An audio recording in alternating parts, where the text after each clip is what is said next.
It is 2019, and we are still arguing over how superstars are booked in 2019. And for very good reason. When we get attached to superstars, like in professional wrestling, we want to see them succeed or fail. We are very vocal about it, and that's what makes professional wrestling something like nothing else. In movies or TV shows, this doesn't happen, where you can attach onto a superstar and you can essentially will him to fame. Now, that does happen in other avenues, but when it comes to professional wrestling, we get so attached.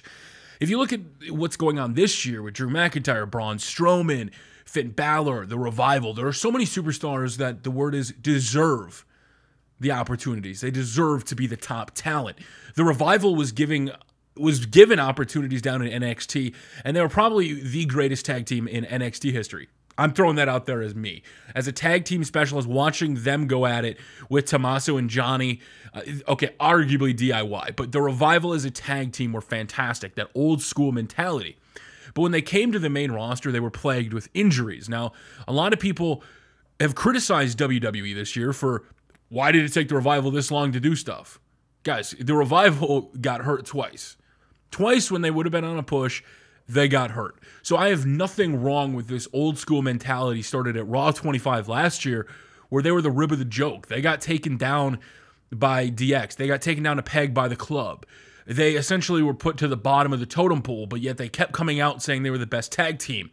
And against adversaries all year on TV, from WrestleMania to WrestleMania, last year it was a joke. They didn't do anything. This year, they're going in, so far, we have to wait till the next pay-per-view, as the reigning defending tag team champions. And for a lot of people, that sucks, because the Revival was so good in NXT. Why were they not competing for the titles before? And I think that's the part of the thing that really, I think wrestling fans have this hard time with, especially in WWE, is that if you are looking at it from, let's say Vince and all the stories were true. At WrestleMania, Vince books the card, and then next year's match, he already has most of the card in his head, and he's got it planned. Okay, so then there's 51 weeks of television where you're going to have writers being hired, fired. There's going to be transitions. There's going to be starts and stops through that entire storyline. But the overall big picture that I've always tried to fight and argue with the payoff is this concept that, yeah, WWE takes forever, but WWE kind of knows what they're doing.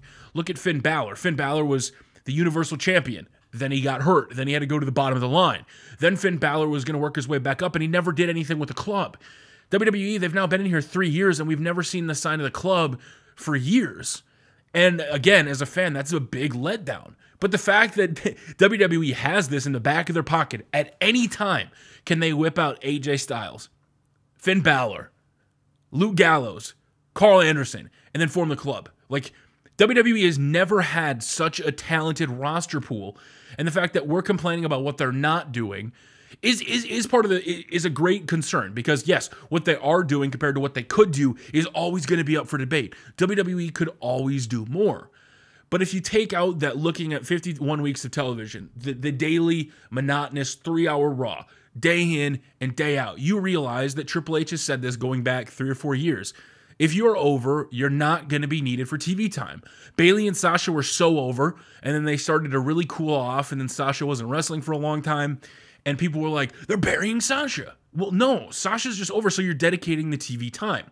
Drew McIntyre returns to the WWE over more than ever. You need to get him reacclimated with the WWE audience, so he's pushed like crazy. But just because he's pushed like crazy and beating people up, and you want him to be in the WrestleMania event, that's wrestling. We want Drew to be there, but somebody else is going to take the slot. So then the next year when it happens, or we do get a payoff, or maybe WWE never follows up, and that's why you're upset as a wrestling fan, because some of your best storylines or some of the best options that WWE could have done, they changed their mind. And that's a valid concern. All of those things are fine. But last year, with the Revival is one case, that they were beat up. You know, they were fighting from injuries. They were saying they were the best. This year, they were getting thrown into Lucha House Party matches. There was a lot of things that happened that you go, really? This is what we waited for? But now they're the tag team champions. Now every week at a house show, since they've won the championships, you have people tweeting out they're putting on some of the best matches ever with Gable and Rude. We all know the Revival can do this. But it's that WWE mentality that I think a lot of fans forget about, that they're gonna make you hate the company, and the wrestlers for a certain time. It's just inevitable. AJ Styles is brought in right away for a title match and gets beat up by Roman a couple times, and we all go, well, that was pointless. That was absolutely pointless. Why did AJ Styles have to lose to Roman? Why? 2 years later, AJ Styles is one of the longest reigning WWE champions in history. Like, at a certain point, yes, WWE in that 51 weeks a year is going to mess up. There's going to be stuff that even I tweet like, come on, what is this? But in the grand scheme of things, Finn Bálor last year going into WrestleMania was challenging for the title. There's still this debate of when does Finn actually pull out the demon? That is a logical storyline that if you're looking from WWE's perspective and they're going for this slow build, the build that people hate, I get it. You just want Finn Bálor, you just want Finn to be a champion and do this. That's because WWE has done such a good job making you want Finn, and not just WWE, but Finn just being an amazing talent in general. It is a weird cosmo of these combinations that just don't happen in any other form of entertainment. So now Finn Bálor, super loved. We still don't know what the hell the demon is. We know he whips out the demon and apparently he can win big matches. But WWE is still yet to explain why when he comes out. And I love that going into this David versus Goliath match with Bobby Lashley where he was the smaller guy and then he went 2-1 against Lio Rush. And Lio Rush is the reason he won the title. It wasn't Bobby Lashley's loss. It was Finn Bálor. So the demon still has a layer of protection. We don't know when he's going to whip it out. Will Finn whip it out when he feels threatened? When he's overpowered? Will it... There's all these complicated storyline things that happen that get built up in that 51 weeks a year that a lot of fans can't stand, because you don't need to see Finn wrestle this throwaway match here and then the next week and the next week, all to 4 weeks later to kind of understand the demon thing. That is monotonous to people because Finn Bálor is so great, you can throw him in the Universal title match and he could carry the company. So it's really hard to understand, I think, for a lot of wrestling fans to realize, like, shit, man, like, this was the legacy of the company. If you went for the big title, you eventually dropped to the IC title, and then you made your way back up. Last year, Shinsuke Nakamura challenged for the WWE Championship. Shinsuke won the Royal Rumble. Asuka won the Rumble. They were the hottest things. Everybody said they're going to do it. Both of them, Asuka and Shinsuke, got their ass knocked down a peg when they lost. Nobody was ready for Asuka. Guess what? The Dynasty Charlotte Flair was. Shinsuke Nakamura, knee to face. Didn't happen. AJ Styles won. A year later, Shinsuke Nakamura is the United States champion. Asuka is the WWE champion. So when I tell you, when I look at these storylines from WrestleMania to WrestleMania, and people say you're just connecting dots, no, you are just overlooking everything. It's that, and it pains me that it's taking me this long to realize, because I've been going back, and right now I've got WrestleMania 19 on, or No Way Out before WrestleMania on. So that No Way Out was the one where, you know, Big Show took out Undertaker at Survivor Series, and then Undertaker was gone a while, and he came back at Rumble, and now they're feuding at No Way Out. If that happened in today's day and era, just like when Brock Lesnar faced, Big Show, we just discount it, you know. They've never followed up on Braun Strowman versus Brock Lesnar yet, and now we're jumping to Seth Rollins. But if you look back, Seth was the one that, you know, divided Roman Reigns and Brock Lesnar and was the heist of the century. He was the architect.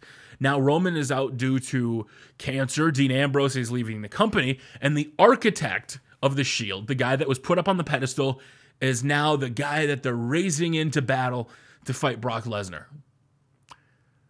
I don't know if this stuff came by happen circumstance. I don't know if WWE is getting lucky. But the bigger picture storylines that are there that you're going to see in WrestleMania packages have been built up over the year, and I don't know how else to explain it. WWE's week in and week out stuff builds to something. And yes, it can be a coddled together, well, we did this year, this. Let's just say that was planned all along and we're going to put them in a match. WWE can do that, man. They can literally make up anything they want. And if they do it right, we can get hooked. You can come out and say, you know what, WWE sucks. And somebody can come out and say, no, if you want to be here, you got to earn it. Beat me. And then he beats him and then he still doesn't want to be in WWE. There's a lot of things you can do that would help elevate the company. There's a lot of things that you can do within that 51 weeks a year. And I think when that stuff happens, that slow build, that grind, the only thing I can tell you as a wrestling fan that have not been covering it for the last 6 months, I've not been doing this day in and day out, it's just fun to go watch other wrestling. Like, get out of that weekly grind about getting upset because Vince can't see this superstar's potential, and realize you may be getting worked or maybe in the machine that superstar really is getting lost. And if that superstar is meant to shine, they'll find a way. They'll find a way to go above and beyond to impress a backstage producer. They'll find a way to become the talent you want them to be. There is a level of, we can't just complain about WWE not using talent, and we have to realize that it's on the talent at times to go out and get what's theirs. Jinder Mahal is a perfect example. He was in 3MB. He was complacent. He was one of the guys that showed up to get a paycheck, got out of shape, and then he left, and look at him. Like, he's the nicest guy. When Pulse and I interviewed him at the WWE 2K event, he put in the work. And it sucks that all his fans can see is they're just rewarding him because of the WWE Network in India. That may be, but none of that would have happened if he wouldn't have left the WWE, got ripped, got shredded, got in shape, came up with a great gimmick and story that WWE could utilize, even if it was only for that. That was part of Jinder Mahal's greatness, and it sucks that Jinder was put in that place that we all downplay him because of the fact that, SmackDown had talent like Shinsuke Nakamura, AJ Styles, everybody else, so we looked at it as a bad thing. But that's what wrestling has been, man. I've been watching Smoky Mountain Wrestling this week, and that's why I'm going to start doing a vintage series looking at old wrestling. Man, you should see the stuff Jim Cornette was doing. Like, Tracy Smothers, I never watched Smoky Mountain Wrestling ever, right? Watching a couple episodes near the end of the run from July 94 to August 94, the build with Jericho and Storm coming in, and you could see how happy they were just to be there, and they put Cornette's head in the cake and everything that happened. I want to go back and look at some of these stuff that realized in the moment we may have thought it was really dumb. We may have thought this week in to week stuff on Raw is really dumb, and maybe eventually when we got the payoff, we understood it. So I want to go back and just enjoy wrestling. I don't want to be this guy that every week I'll give my opinions. I'll say like, hey, like this was good, this was bad, like a typical wrestling person. But at the same time, like the disappointment, I'm willing to wait for it. Because as much as it's hard to say, like, I can deal with 3 months of shitty television. Because I know I'm going to watch WrestleMania. I know I'm going to like it, whether good or bad, whether Roman Reigns is in the main event or not. I am still going to watch WrestleMania, and for me to like puff up my chest and be like, if they don't do this, I'm not watching. WWE's got me so, and most fans, they've just got us that they can literally slap us and call us pieces of crap, and we're still going to give them money. Because I think that's part of the experience we pay for and we sign up for as wrestling fans. So I just want to go back through and look at some of this stuff. I just implore you guys, if you're one of the people that, you're so passionate, to look at these superstars and realize there's so much more forces at work than just Vince or Triple H or the company. Maybe they do put in the work every single day and are legitimately overlooked like Becky Lynch, and then it gets turned into a legitimate storyline. Maybe that was the entire point with Becky Lynch the entire time. We don't know. We will never know. But as a wrestling fan, man, I'm just telling you, somebody that's been doing this the last 6 months, that hasn't been covering it.